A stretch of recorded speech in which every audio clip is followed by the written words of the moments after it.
Hello mandolin players! Nice to have you here for another Facebook Live session. And today I'm going to answer a question about some Jethro Burns arpeggios. And this is a question I got from Jim Rathall. Is asking me this. He says, great presentation. I'm looking forward to your Jazz Academy or other name. I do have a question for you. I have worked hard on the arpeggios you presented as a way to prepare for the Jethro warm-up thing.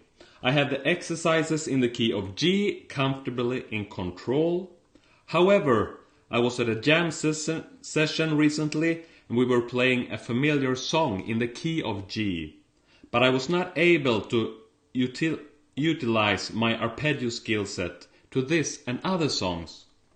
Can you suggest some kind of a bridge exercise to help connect my small skill to the songs? And I can improvise intuitively, but without real knowledge. It's flawed. And thank you, Jim. Thanks, Jim, for this question. I think it's an excellent question. I think it's probably one thing that a lot of players struggle with. You learn one thing, but it comes an isolated little knowledge that you have hard time applying on songs and things like that. And I'm going to show you how you can apply. I have 3 examples how you can apply this arpeggios to songs. And let me just first play this little arpeggio exercise so that you get a picture of what we're talking about. So I made a video of this. It's Jethro Burns who played this exercise, and I made it available at my YouTube channel. So you can go there and if you want to learn it, and it sounds like this.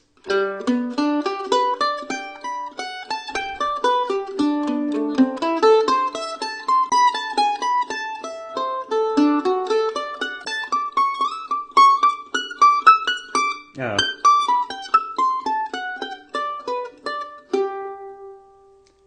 Very beautiful arpeggios, and there's some position shifting and all that. There is a lot of good stuff in an exercise like this. And if you got this in your fingers, Jim, you come very long way, because it's not an easy thing. I think moving up the neck a little bit and things like that. And we're also going from the low strings to the top.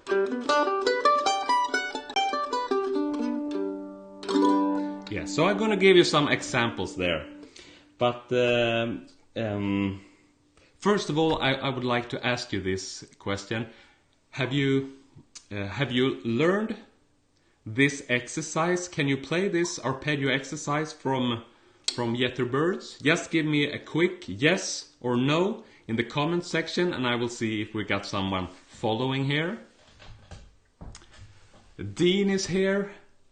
Jamie Pruner is here, Dean Sharp. Thanks for watching.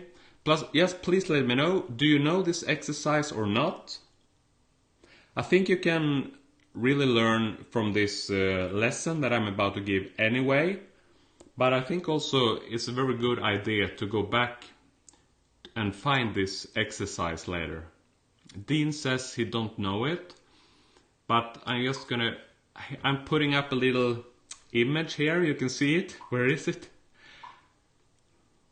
No, not yet. Sabi is with us. Hi Sabi, nice to have you here. And if you go then later you go to YouTube, you just type in Jethro Burns arpeggio exercise and you look for this little thumbnail image, you will find it. And it's a really good thing, so go check it out. I can recommend it. Okay.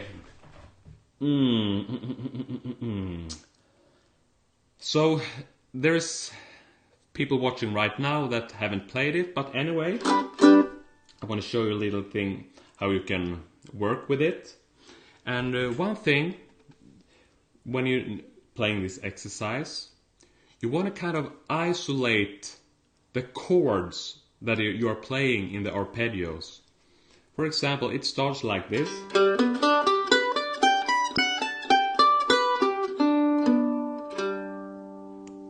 that whole sequence is all in the key of G, over the chord of G. So that's one chord, right? G. Then we go on.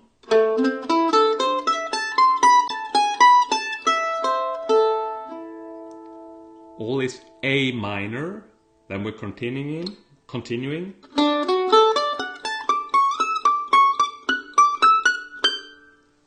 All that phrase is D. And then we're back to this G again. So there's actually 3 chords or 3 arpeggios, if you would put it like that. That's all there is. It's the G, it's the A minor, and the D. And if you want to play this whole exercise over any song, you have to find a song that follows these chords. And that's, I mean, I don't think the exercise is made like that. What Jethro would do, as soon as he played a song with a G chord, he would use this isolated little melody line, the arpeggio. And the same, when there's an A minor chord, he could use that thing. So instead of playing this exercise as a whole piece, you can divide it so you know this G chord very well.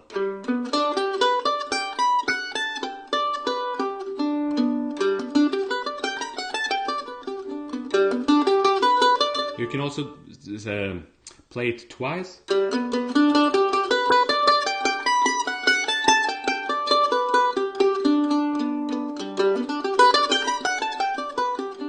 So that's what you want to do, Jim. You first nail down so you know the G arpeggio here. Then you can apply that to any song that you're playing. In the question you sent me, you were at this jam session, you were playing a lot of familiar songs, but you didn't know how to really apply this exercise that you've been practicing, this skill. And you don't say here which song you were playing, but I will just pick a song that we all know together, that we know.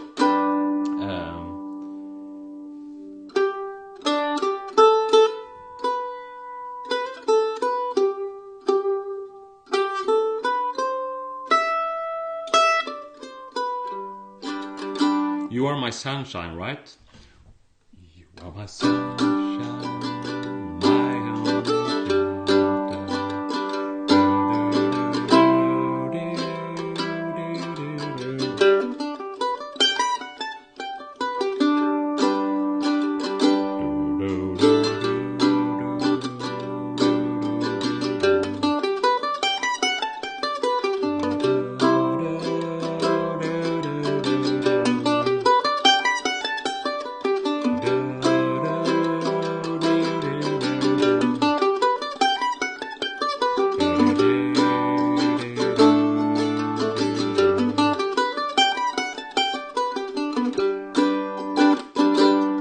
For a simple song like that, every time there is a G chord, I kind of throwing in this little Jethro line there.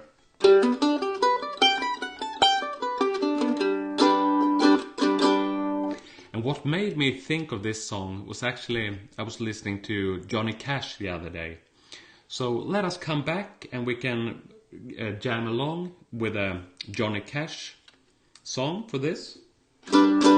And you're thinking, what about this? The next arpeggio we have right here. It's the A minor, right? It's this arpeggio starting here.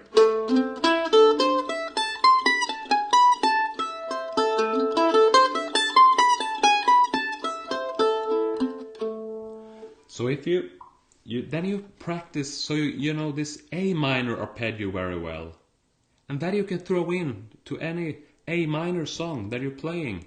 When there's an A minor chord, you just think of this Jethro Burns exercise. And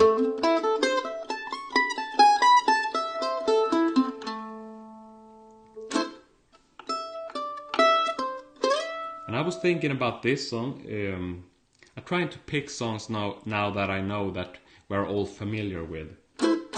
Summertime, summertime, and the living is easy.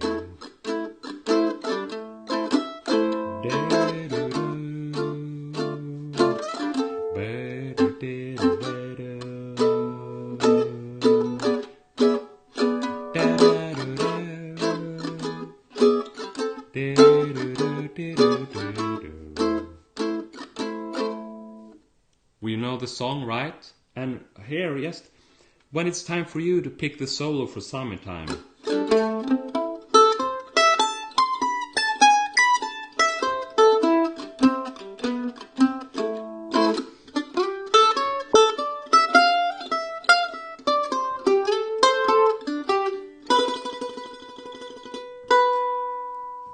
Da, da, da, da.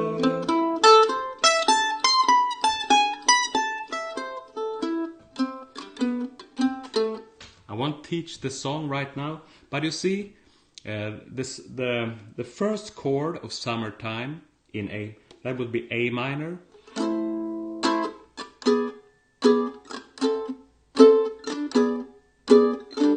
Summertime, when the living is easy. Over this whole phrase, we can play the arpeggio. 3 summertime.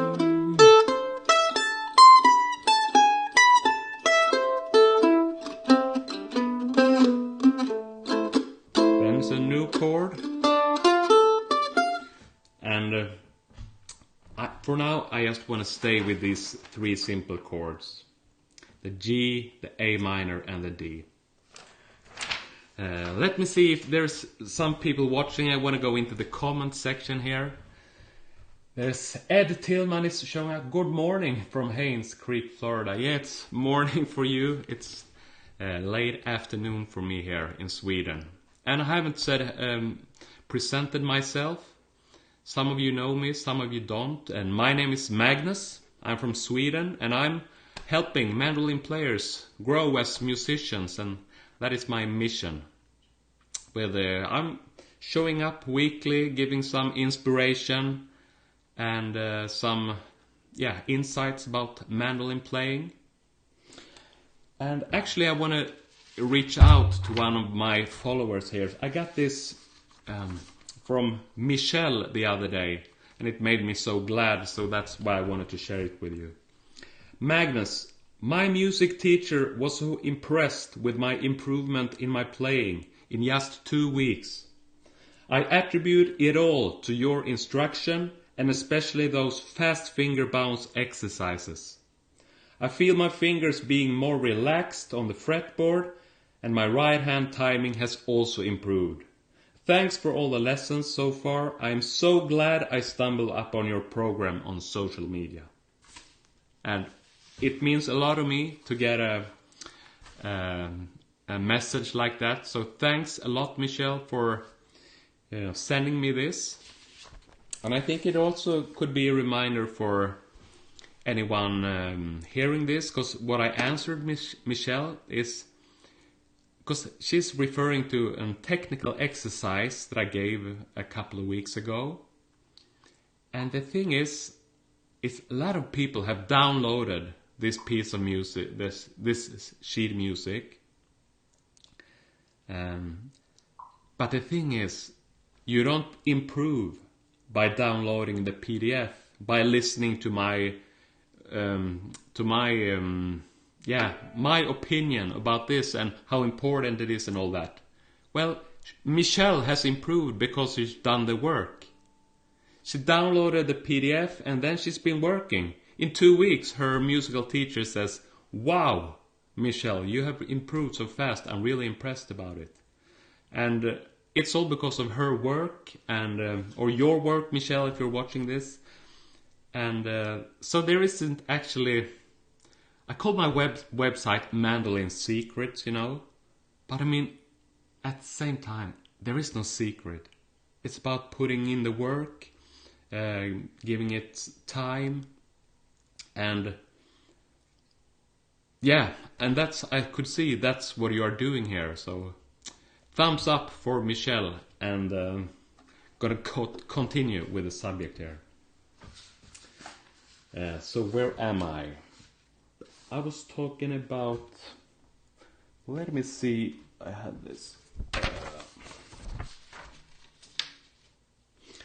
And now when we're talking about it, on my website, Mandolin Secrets, there is this, you can download this exercise that she's talking about. It's very good for synchronizing the hands and building speed into your playing. Sorry.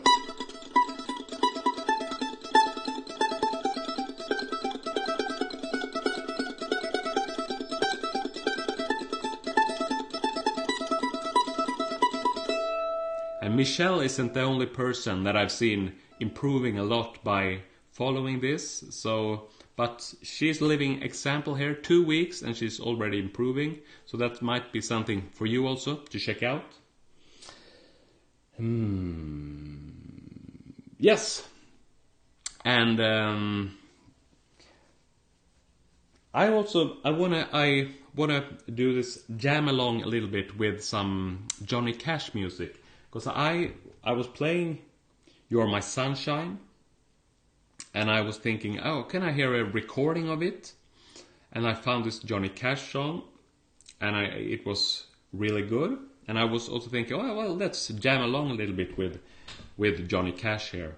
But one thing that I realized straight away, that he's playing in the key of A. And as I mentioned, me and Jim, we've been working on this. And it's G, A minor, D. But Johnny Cash, he plays it in A. So one thing you can do also, and Jethro has probably done this, is to play the same exercise in the key of A. It would be like this.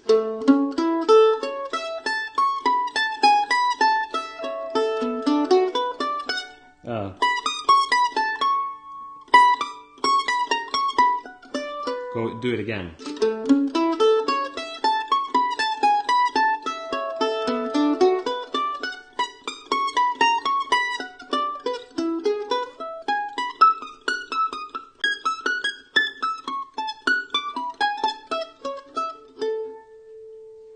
So it's the same kind of melody line, and but I'm doing it in A instead. So now we expanded the vocabulary.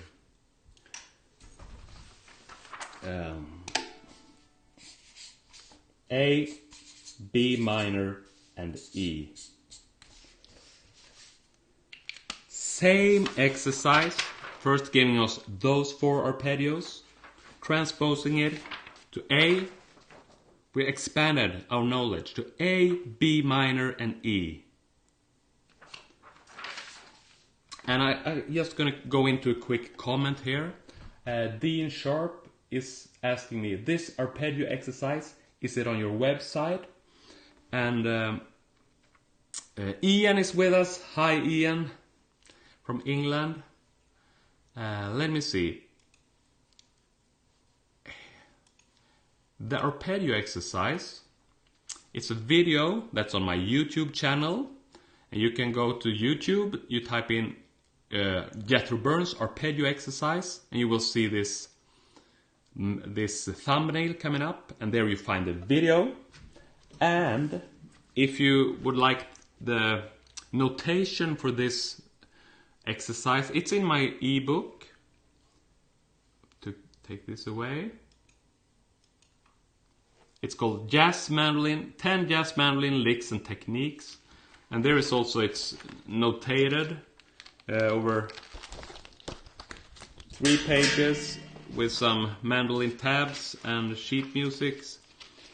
And it's notated in the key that I heard Jethro play it, in the key of G. But as I mentioned, one thing is also to transpose it into other keys. And now we played it in A.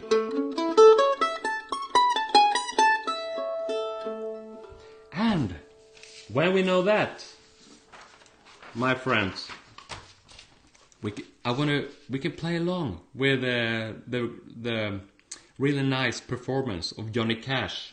He's playing in A. The next chord would be D and E. It's of these three chords. Something like this.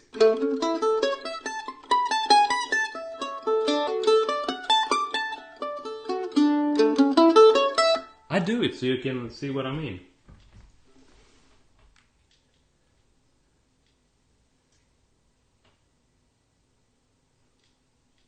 Go from the beginning.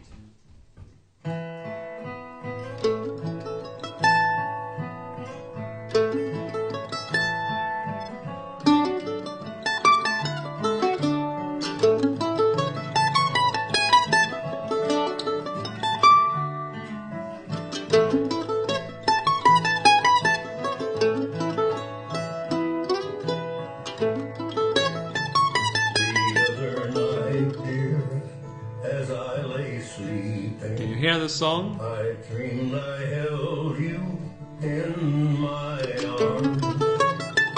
When I awoke, dear, I was mistaken. So I bowed my head and I cried.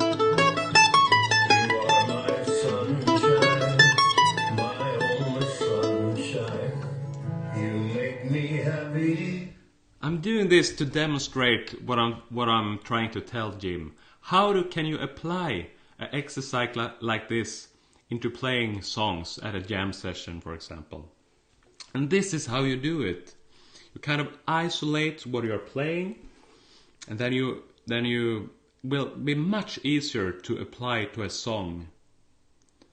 And because an exercise like that, it's very hard to apply that whole line to a song. Then it has to be like follow that same structure and all that. But that's not the point. You learn an exercise like that, you break it apart, and now you have a building brick that you can apply to any song and also all styles of music.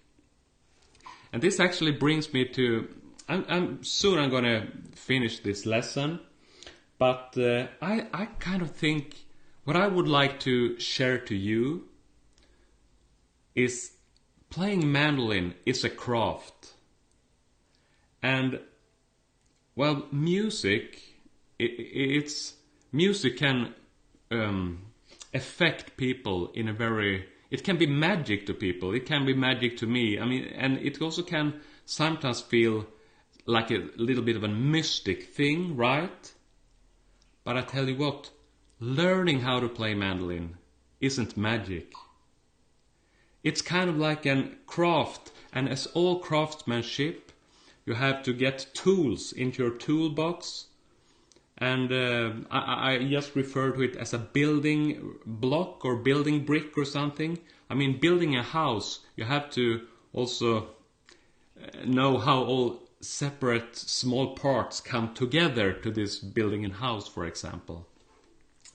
I have to work on this way of putting it, but does it make sense to you? Give me a thumbs up if you can relate to it, that playing mandolin is also a craft. Let me see what you think about that. Give me a thumbs up or a heart or something.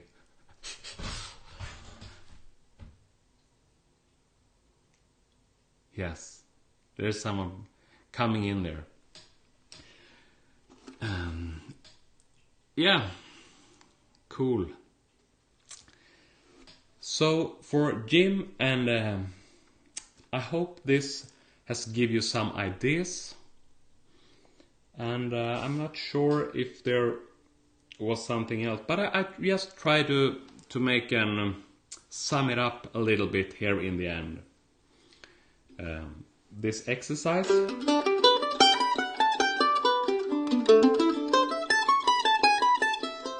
You'll learn that exercise, and then you kind of analyze it and you break it down to these three chords: the G, the A minor and the D. And when you have broken it down to a smaller piece, it will be much easier to apply it to a song. And the examples I gave you was You Are My Sunshine and Summertime. But of course you can play it as soon you're playing a song in the key of G. It's up to you how you can suit it in there.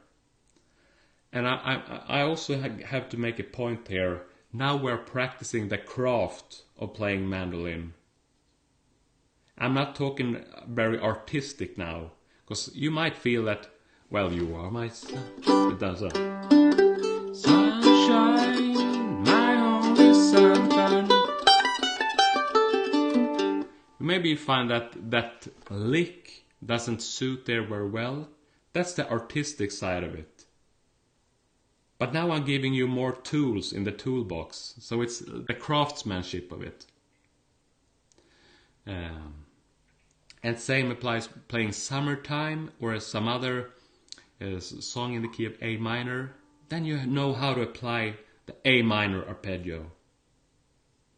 And you should I really challenge you here to try to see if how many songs do you know in G, for example. Is it possible to put this in all of them? And so on. I mean, you don't just have to choose one song. Try to see if as many places you can play it in. Yeah, and then also if you got this knowledge, try to play it in another key, and this expands your vocabulary and expands your knowledge of the fretboard and the way to apply this isolated skill into a wider range of musical. Because this learning music this way, they're like the craftsman, it will give you musical freedom. Because you will be like a musical chameleon that can suit into different situations, and because you have such a big and rich knowledge and confidence in the music more than really a stylistic thing. But I hope that makes sense. Yeah, I think so. That's it for right now. I'm putting it up here once again. Here it is, the Jethro Burns warm-up things. So that you find on YouTube. It's a great thing. I recommend every one of you to play it. And one thing that Jethro is doing, when he's also playing this exercise using single notes like this, but he's also doing twice a note.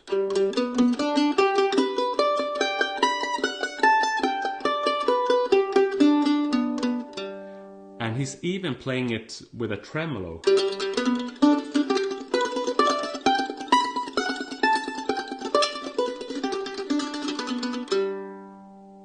I think I'm in the video also giving you the direction for how you can hear Jethro play it.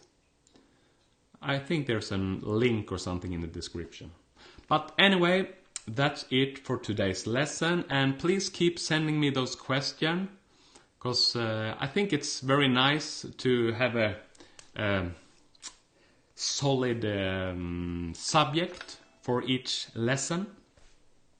And if you find this information useful, and you know any other mandolin player that you think would also like to hear this, please share the video and give them a note saying, check this out, here's something that you can learn from. And before we're saying goodbye, I'm just going to go back to view the comments once more, see if there's something coming up. Wayne Willis thinks it's helpful. Thanks, Wayne. Glad to hear that. Dean Sharp, thank you for your teaching efforts. You're welcome, Dean. Karen Moniz Wilson, thank you, she says. You're welcome. Really glad you watched here. Robbie Nolan was with us. Oh my god. Robbie Nolan is one of my absolute favorites, you know. He's one of my guitar heroes as well as online teaching gurus. So having him here, I'm glad I didn't see it until now, but glad you were in here, Robin. Thank you very much. Ian says, so glad I tuned in. I'm so glad you've been here, Ian. Ian is a folk player from England that I've got to know here through Facebook and YouTube. That's great. And last thing, I just want to say that in 2 weeks I have another Facebook live session. And I'm going to see here my calendar. See where we are. It's 7. It's the 14th of May. Tuesday 14th of May. I will be here for another Facebook Live.